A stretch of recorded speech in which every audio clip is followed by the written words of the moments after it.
My name is Councillor Matthew Patrick. I'm the Councillor for Heneage Ward in North East Lincolnshire and the Portfolio for Finance, Community Assets and Tourism at North East Lincolnshire Council. Councillor Steve Besant, East Marsh Ward, Liberal Democrat candidate. Councillor Philip Jackson, leader of the Conservative group on North East Lincolnshire Council. I'm Councillor Stockton, UKIP leader, North East Lincolnshire Council. Just to begin with, Councillor Patrick, what do you think are the main issues facing North East Lincolnshire and how would you address them? Many issues, many of them are obviously historic, going back a long way in terms of jobs, aspiration, and we've always been to some degree an era of deprivation in particular. The main focus that I want to bring to North East Lincolnshire and the rest of the Labour administration is that fundamental issue of jobs, growth and investments. Growing up in Grimsby, I've always viewed Grimsby growing up as a bit of a has-been town in terms of we used to be a thriving port in Grimsby in particular, used to be a thriving fishing industry, and now we've got to grow to something bigger. In particular, we've got what's sometimes being dubbed as the energy estuary. Renewables is a massive thing in the area in particular. We generate more renewable energy for Grimsby town than we do at any other place in the country, and really bringing highly skilled, well-paid jobs to the area, I think fundamentally to give people a bit of pride, a bit of self-sufficiency and restore that fundamental sense of community and identity is the first major step that we're bringing forward. There's many issues from empty properties. We've got over 3,000 empty properties across the borough, and that is crucial. And I consider that part of regeneration of the area as such, because they're a blight on local communities. The street scene is what residents are telling me quite clearly. They're fed up with it, they are. They're fed up of the litter on the street. They're fed up of the dog fouling as such. They want to keep seeing cleaner and greener streets, they are. And the other issue is that residents fear that they're not being consulted on issues as such, and that the City Council, which goes forward, steamrolling along, and they're not being consulted on those issues. Well, I think some of the main issues are a perception amongst the public that the current Labour administration isn't listening to their wishes and desires in terms of the way the area is run, and we would make sure we were a more listening council. There's a big issue about the general state of the borough, litter, fly tipping, dog fouling, lack of enforcement, a general anything goes attitude which the current administration has fostered by not having enough enforcement.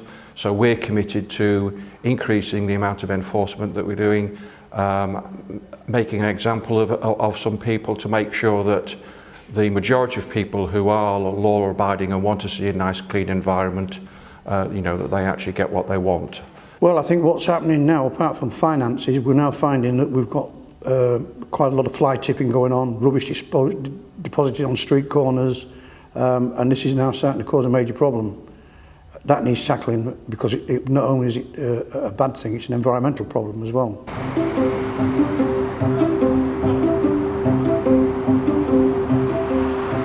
Both for Grimsby and Cleethorpes, well, we've had some fantastic examples of how you can do that.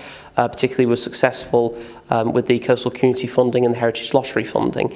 And the most fundamental aspect of that, of course, because they don't give millions of pounds away for free, is to have a very clear, confident vision of how you see the future, how you will spend the money, and how you'll actually bring, for example, in the case of Cleethorpes, an already successful tourism destination into a thriving 21st century tourism destination, and also working closely with the private sector organisations that will bring the jobs and will bring the investments. First of all, the first part of the regeneration was down Freeman Street in Top Town with what residents have told me is called crazy paving as such.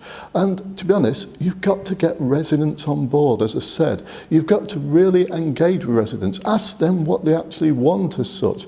They don't want to see flash schemes as such.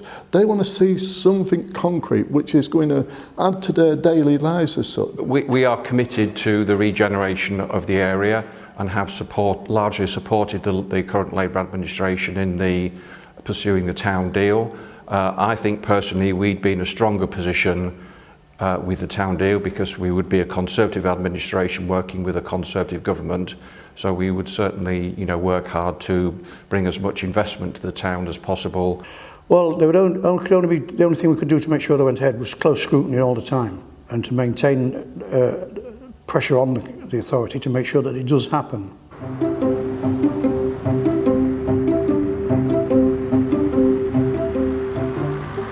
Well, I would go with, as a cabinet member, my original decision as things stand. I've kept an open mind about this particular matter at all times. I'm not wedded fundamentally to one decision or the other. But again, I would stay with my original decision, and that was based on certain aspects. First and foremost, as ever, is safety. Obviously, everyone is aware there is an academy located just off Tollbar roundabout as things stand. They've actually trebled their PAN, or their capacity of children actually going to that school over the last few years. And it's the one thing I think everyone can agree upon this scenario is there's a huge safety issue with alleged cars that pull up and actually drop their children off actually on the corner, on the roundabout where they really shouldn't, and speed off.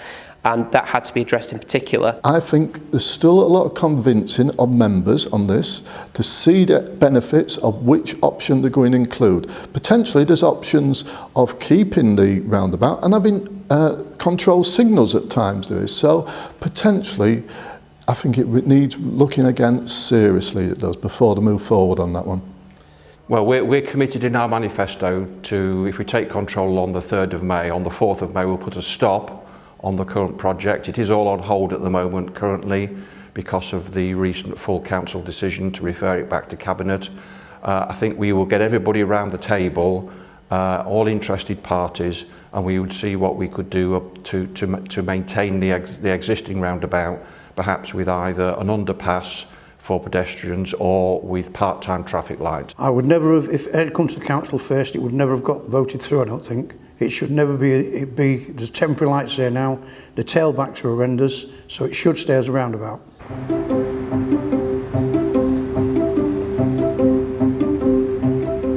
Well, particularly, as I've mentioned with the SHIP programme, it's fundamental as the new model of local government funding going forward to bring business rates into an area. That's an absolute priority to ensure that we can actually fund ourselves properly.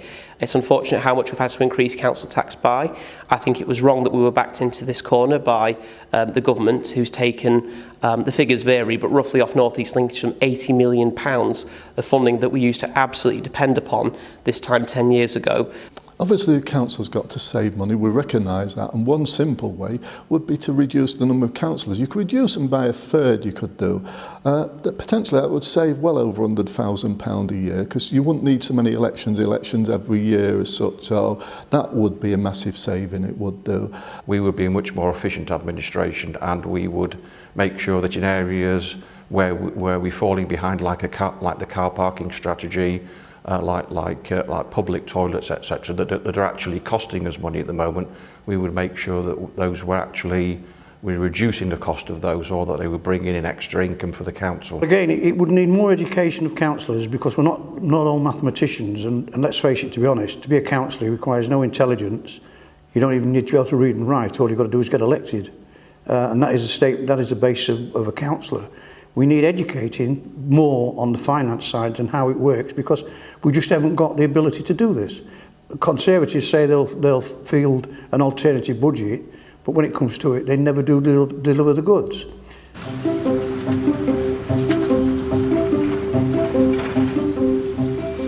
If it was up to me, if I had a magic wand, I would actually give the money back to the police that they actually lost since 2010. They've had about 20%, give or take, of their budget nationally taken off them, which they do struggle to cope with.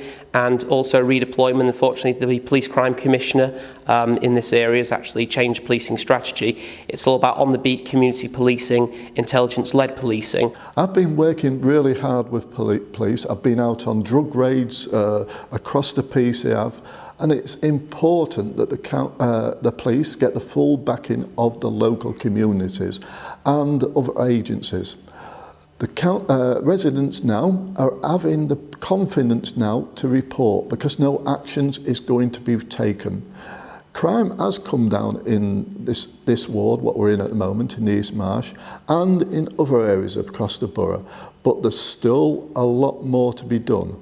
It's about the preventative stuff. It's about getting more CCTV out there so we actually catch the culprits as such. Well, I think that's a long-standing issue, and it's not just an issue in North East Lincolnshire, of course, but I think we need to work more closely with the police and other agencies to ensure that we are enforcing the law, that the police are enforcing the law. We need to make sure that we address problems like graffiti and fly tipping and antisocial behaviour and aggressive begging, which all of which are blighting far too many people's lives in North East Lincolnshire.